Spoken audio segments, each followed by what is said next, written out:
আপনি কি বৈষম্য বিরোধী? যদি সাম্যের পক্ষে থাকেন তাহলে এই আলোচনাটি আপনার জন্য। এই পৃথিবীকে যারা ন্যায়ের সাথে শাসন করেছে তাদের জীবনই সাম্য প্রতিষ্ঠার লড়াইয়ে আমাদের পথ দেখাবে। আজকে এমন একজন ব্যক্তিকে নিয়ে আলোচনা করব যার কথা উচ্চারণ করলে, যার নাম শুনলে ন্যায় নামক শব্দটি কল্পনায় চলে আসে। হযরত উমর ইবনুল খাত্তাব রাদিয়াল্লাহু তাআলা আনহু। জন্ম 583 খ্রিস্টাব্দে। আল্লাহ রাসূল সাল্লাল্লাহু আলাইহি ওয়াসাল্লাম দোয়া করলেন, আল্লাহুম্মা আইজ্জিল ইসলামা বি উমর ইবনুল খাত্তাব। হে আল্লাহ, আপনি উমর ইবনুল খাত্তাবের মাধ্যমে ইসলামকে সম্মানিত করুন। 617 খ্রিস্টাব্দে হযরত উমর ইবনুল খাত্তাব রাদিয়াল্লাহু আনহু ইসলাম কবুল করলেন। তখন মুসলমানদের সংখ্যা 100-এর বেশি নয়। সাহাবায়ে কেরাম হযরত উমরের এই ইসলাম কবুলকে নিয়ে অত্যন্ত খুশি হলেন। প্রকম্পিত হলো তাকবীর ধ্বনিতে কাবা শরীফের আশপাশের এলাকা। ইসলাম গ্রহণের পরপরই হযরত উমর রাদিয়াল্লাহু তাআলা আনহু রাসূলুল্লাহ সাল্লাল্লাহু আলাইহি ওয়াসাল্লামকে আরজ করলেন, ইয়া রাসূলুল্লাহ, আপনি কি সত্য নবী নন? ইসলাম কি সত্য ধর্ম নয়?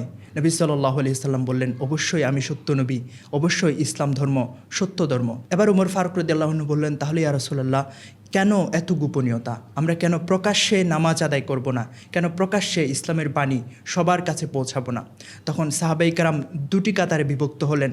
প্রথম কাতারে ছিলেন হযরত উমর ইবনুল খাত্তাব রাদিয়াল্লাহু আনহু, দ্বিতীয় কাতারে ছিলেন আরেকজন বীর সাহাবী হযরত আমির হামজা রাদিয়াল্লাহু আনহু, আর দুই কাতারের মাঝখানে ছিলেন সরকারে দুজাহা প্রিয় নবী সাল্লাল্লাহু আলাইহি ওয়াসাল্লাম। দুই কাতারে বিভক্ত হয়ে সাহাবায়ে কেরাম কাবা শরীফ তাওয়াফ করলেন। মক্কার কাফেররা এই দৃশ্য দেখে অবাক দৃষ্টিতে তাকিয়ে থাকলো, অথচ তাদের সংখ্যাধিক্য ছিল অনেক বেশি, কিন্তু তারা মুসলমানদের এই উদ্যম রুখে দেবার কোনো শক্তি সাহস সেদিন তাদের মনে আসে নাই। শাসকের চোখে চুপ রেখে কথা বলা, এটি হয়তো বর্তমানে স্বপ্নে সম্ভব, কিন্তু এই ব্যাপারটা একটা সময় বাস্তব ছিল। একদিন হযরত উমর ইবনুল খাত্তাব রাদিয়াল্লাহু আনহু মিম্বরে উঠে লোকদেরকে প্রশ্ন করলেন, হে লোকেরা, যদি আমি আপনাদেরকে কোরআন এবং সুন্নাহর বিরুদ্ধে কোনো নির্দেশ দেই, কোনো কাজ করি, তাহলে তখন আপনারা কি করবেন? উপস্থিত জনগণ নীরব নিস্তব্ধ হয়ে বসে আছেন, কোনো আওয়াজ নাই। হঠাৎ একজন লোক দাঁড়িয়ে তার তরবারি খাপমুক্ত করে বললেন, আমি এই তরবারি দিয়ে আপনার শিরুচ্ছেদ করব। লোকেরা ভয় পেয়ে গেল। তারা মনে করলো হয়তো খলিফা লোকটিকে হত্যা করবে। হযরত উমর ফারুক রাদিয়াল্লাহু আনহু লোকটিকে একটু পরীক্ষা করার জন্য আবার প্রশ্ন করলেন, তুমি কি জানো তুমি কাকে কথাটি বলছো? তখন লোকটি বলল, আমিরুল মুমিনিন হযরত উমর ইবনুল খাত্তাবকে কথাটি বলছি।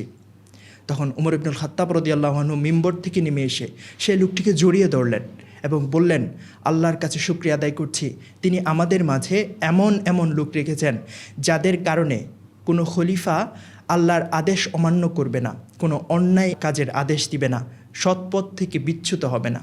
637 খ্রিস্টাব্দের জানুয়ারি মাস মুসলিমরা হযরত আবু উবাইদা ইবনুল জাররাহ রাদিয়াল্লাহু তাআলা আনহুর নেতৃত্বে জেরুজালেম অবরোধ করল। দীর্ঘ 6 মাস অবরুদ্ধ থাকার পরে অবশেষে খ্রিস্টানরা আত্মসমর্পণ করল, কিন্তু শর্ত দিল, খলিফা উমর ইবনুল খাত্তাবকে আমাদের কাছে এসে সন্ধিপত্রে স্বাক্ষর করতে হবে।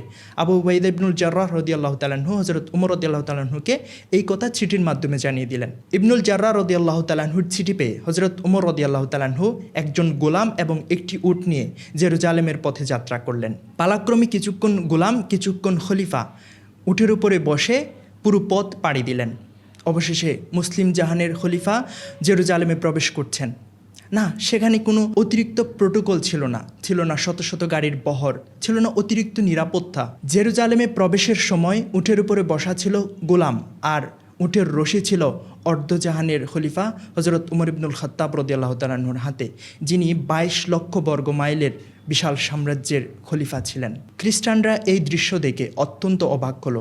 খ্রিস্টানদের পক্ষ থেকে তাদের ধর্মগুরু সাফরুনিয়াস সন্ধি চুক্তিতে আবদ্ধ হলেন, তিনি স্বাক্ষর করলেন। হযরত উমর ইবনুল খাত্তাব রাদিয়াল্লাহু তাআলা আনহু মুসলমানদের পক্ষ থেকে সন্ধিপত্রে স্বাক্ষর করলেন। মহাত্মা গান্ধী বলেছেন, if India has to improve, it should be ruled by a dictator as honest and upright as হযরত উমর রাদিয়াল্লাহু তাআলা আনহু। তিনি বলেছেন, যদি ভারত উন্নতি করতে চায় তাহলে ভারতকে এমন একজন একনায়কতন্ত্র দ্বারা শাসিত হতে হবে যিনি হবেন হযরত উমরের মতো সৎ এবং ন্যায়পরায়ণ। কবি কাজী নজরুল ইসলামের কবিতার দুটো লাইন বলে শেষ করব। ফিরদৌস ছাড়ি নেমে এসো তুমি সেই শমশের ধরি, আর একবার লোহিত সাগরে লালে লাল হয়ে মরি।